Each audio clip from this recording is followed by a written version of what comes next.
Hai, di dalam video ini saya akan berlatih lagi untuk ngomong lebih pelan. Jadi, alasan saya ingin ngomong pelan adalah saya ingin merubah identitas saya. Dulu, saya adalah Andre yang ngomongnya sangat cepat, atau bahkan sangat cepat. Dan saya tidak suka itu karena ketika saya ngomong cepat, ujung-ujungnya adalah belibet. Jadi, di video ini saya akan berlatih untuk ngomong lebih pelan, ngomong santai, ngomong rileks, dan juga memberikan jeda. Saya sadar jeda dalam berbicara itu sangat penting. Memberikan jeda 2 sampai 3 detik itu sangat normal. Kenapa jeda itu sangat penting? Karena jeda itu layaknya spasi. Ketika Anda mengetik sesuatu di WhatsApp, mengirim pesan di WhatsApp tanpa spasi, kira-kira gimana? Pasti akan susah dibaca dan pasti orang akan bingung Anda itu mengirim pesan apa. Jadi, jeda itu sangat krusial. Tanpa jeda, orang akan susah paham. Tanpa jeda, orang juga akan bingung apa yang saya ucapkan. Jadi, saya ingin mengubah identitas saya yang dulunya ngomong sangat cepat menjadi Andre yang baru, menjadi Andre yang ngomongnya pelan, santai, rileks, ekspresif, dan juga menggunakan jeda. Dan di dalam video ini saya akan berlatih menggunakan metode yang sama, yaitu membaca buku dengan volume yang tinggi dan membuka mulut selebar-lebarnya. Metode ini tidak hanya efektif untuk melatih komunikasi saya, tetapi juga efektif untuk meningkatkan artikulasi dan juga bisa menambahkan wawasan saya. Karena kan saya baca buku dan buku adalah jendela dunia. Dan saya juga sedang dalam proses untuk meningkatkan skill komunikasi saya. Saya ingin meningkatkan skill komunikasi tidak hanya dalam omongan, tetapi juga dalam segi vokal dan juga visual. Saya ingin ngomong dengan nada yang menyenangkan. Saya ingin berbicara dengan metode yang asik, yang semangat, dan juga excited. Dan salah satu caranya adalah saya harus berlatih untuk ngomong dengan cara yang excited, yang menarik, bukan omongan yang membosankan. Dan saya juga harus berpikir bahwa suara saya adalah layaknya seperti musik, ada ritmenya, ada dinamikanya. Kadang volumenya tinggi, kadang rendah, kadang cepat, kadang lambat. Dan juga saya juga harus menguasai visual atau non-verbal apa yang dilihat oleh penonton dalam konten saya. Ekspresi wajah saya, body language, dan juga gestur tangan. Jadi, mari kita mulai latihan untuk berbicara lebih pelan menggunakan metode baca buku, volume tinggi, dan juga membuka mulut selebar-lebarnya. Kita mulai dari sekarang. Dan by the way, buku yang saya baca adalah Keep Going by Austin Kleon. Let's go. Keep Going by Austin Kleon. Aku menulis buku ini karena aku butuh membacanya. Beberapa tahun lalu aku bangun tiap pagi, memeriksa tajuk utama di ponselku dan merasa seakan-akan dunia semakin bodoh dan keji dalam tempo semalam saja. Sementara itu, aku telah menulis dan membuat karya selama lebih dari 1 dekade. Tetapi tampaknya hal itu tidak menjadi lebih mudah. Bukankah mestinya ia jadi lebih mudah? Segalanya membaik bagiku setelah aku berdamai dengan fakta bahwa keadaannya mungkin tidak akan pernah menjadi lebih mudah. Dunia ini sinting, kerja kreatif itu sulit, hidup itu singkat, sementara seni itu lama. Kamu ingin membaca buku tentang X. Adakah buku tentang X? Ya, bacalah. Tidak, tulislah. Entah kamu telah menghadapi kejenuhan, baru mulai dari awal, sedang memulai kembali, atau sudah sukses besar, pertanyaannya selalu sama. Bagaimanakah cara untuk terus bergerak? Buku ini memuat daftar 10 hal yang telah membantuku. Aku menuliskannya utamanya bagi para penulis dan seniman. Tetapi menurutku prinsip-prinsipnya bisa berlaku bagi siapapun yang berusaha menciptakan kehidupan kreatif yang produktif dan penuh makna, termasuk para pengusaha, pengajar, murid, pensiunan, dan juga aktivis. Kebanyakan poinnya adalah hal-hal yang telah kucuri dari orang-orang lain, dan kuharap kamu akan menemukan beberapa hal yang pantas untuk dicuri juga. Tidak ada aturan, tentu saja. Kehidupan adalah sebuah seni, bukan ilmu sains. Jarak tempuh kalian mungkin bervariasi. Ambil yang kamu perlukan dan tinggalkan selebihnya. Teruslah bergerak dan jaga dirimu baik-baik. Aku pun akan melakukan hal yang sama. Bro, teruslah bergerak. Teruslah berusaha dan jaga dirimu baik-baik. Karena aku pun akan melakukan hal yang sama. Saya mendoakan dirimu untuk sukses seperti saya mendoakan diri saya sendiri. Jadi, teruslah bergerak. Teruslah semangat dan jaga dirimu baik-baik. Karena saya juga akan melakukan hal yang sama. Setiap hari adalah Groundhog Day. Sehari demi sehari, tak satu pun dari kita tahu apa yang akan terjadi ke depannya. Jangan habiskan waktu mencemaskannya. Tidak satu pun dari kita yang akan tahu apa yang terjadi ke depannya.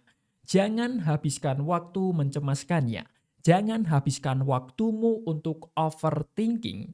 Ciptakan hal terindah yang kamu bisa. Coba lakukan itu setiap hari. Itu saja. Setiap hari jangan habiskan waktu Anda untuk overthinking karena tidak ada satupun orang yang tahu apa yang akan terjadi ke depannya. Ciptakan hal terindah yang kamu bisa dan lakukan setiap hari. Itu saja. Setiap kali seseorang mulai berbicara tentang perjalanan kreatif, aku memutar bola mataku. Hal itu terdengar terlalu angkuh bagiku, terlalu heroik.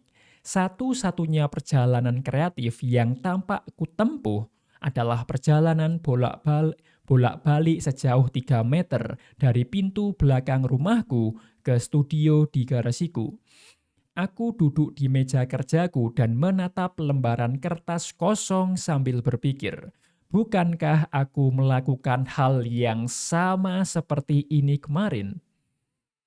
Saat aku sedang mengerjakan karyaku, aku tidak merasa bagai sosok Odysseus. Aku lebih merasa seperti Sisyphus yang menggelindingkan batu besar menaiki bukit. Saat bekerja, aku tidak merasa menjadi sosok Luke Skywalker. Aku lebih merasa sebagai Bill Connors dalam film Groundhog Day.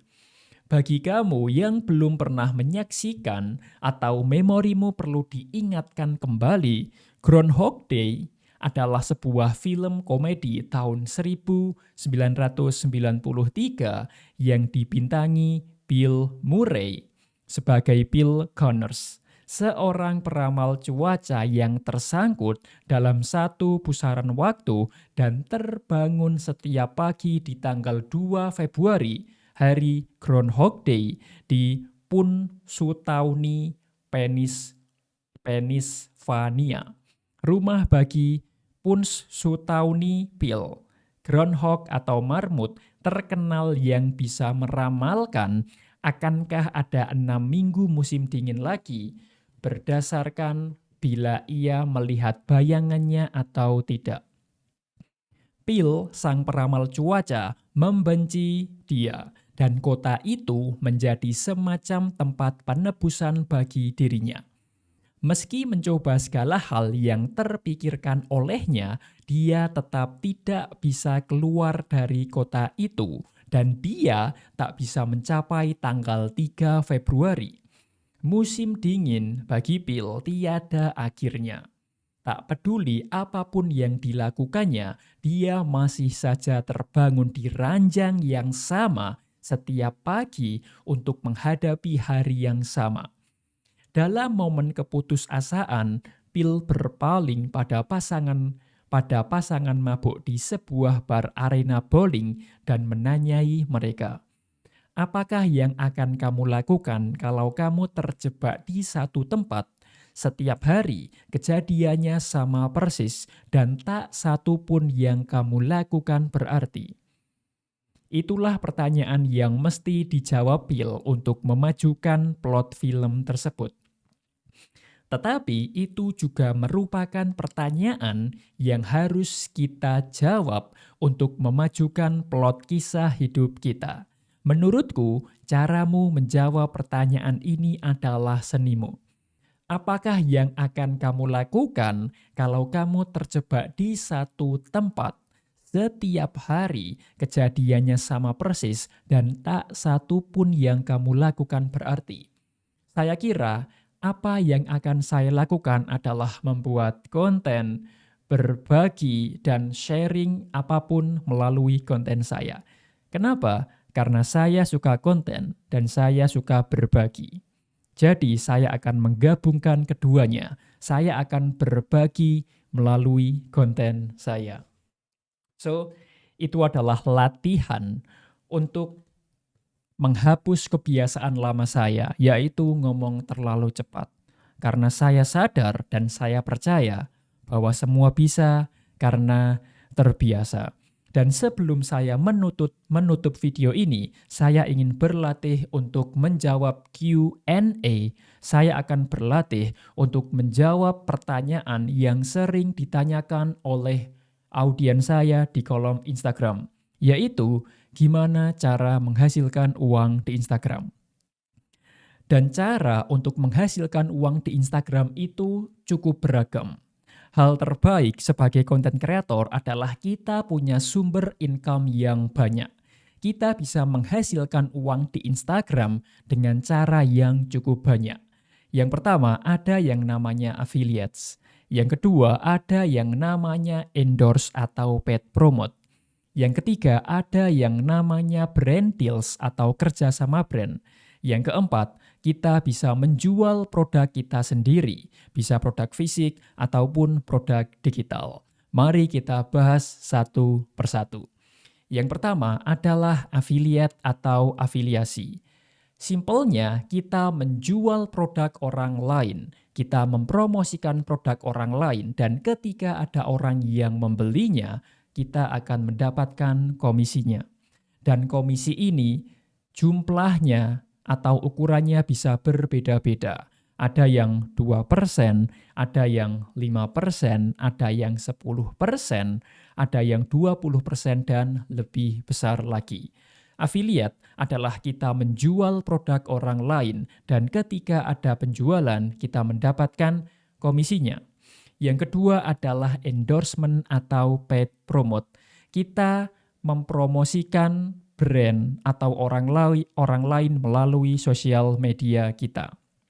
Kita mengiklankan mereka melalui story, postingan, carousel, reels, atau lainnya. Dan yang ketiga adalah kerja sama brand.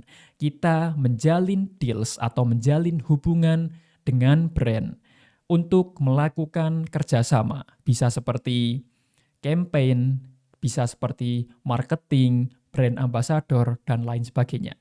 Dan yang keempat adalah menjual produk sendiri. Bisa produk fisik ataupun produk digital. Kalau Anda punya produk sendiri, katakanlah baju, celana, tas, atau makanan, kita bisa monetisasi Instagram dengan cara menjual produk kita. Dan yang terakhir adalah favorit saya, yaitu menjual produk digital. Dan produk digital menurut saya adalah bisnis yang paling gurih, paling cuan untuk tahun 2025 dan ke depannya. Alasannya adalah produk digital itu marginnya sangat tinggi, bisa 90% atau bahkan 100%. Dan juga produk digital ini semacam investasi. Kita hanya perlu bikin sekali dan bisa dijual berkali-kali. Dan untuk bikin produk digital, modalnya juga sangat kecil, bisa sampai 0%. Saya sendiri membuat produk digital saya sepenuhnya 0 rupiah. Saya hanya memanfaatkan software yang gratis untuk membuat produk digital pertama saya. Saya menggunakan Notion untuk membuat e-book, dan e-book itu bisa saya jual dengan nilai untung yang sangat tinggi karena saya tidak mengeluarkan modal 1% pun. Jadi, itu adalah cara umum untuk menghasilkan uang di Instagram. Afiliasi atau menjualkan produk orang lain, endorse atau iklan, brand deals atau kerjasama dengan merek, dan yang keempat adalah menjual produk sendiri. Thank you for watching this video, and as always, I wish you all the best. See you on the next video.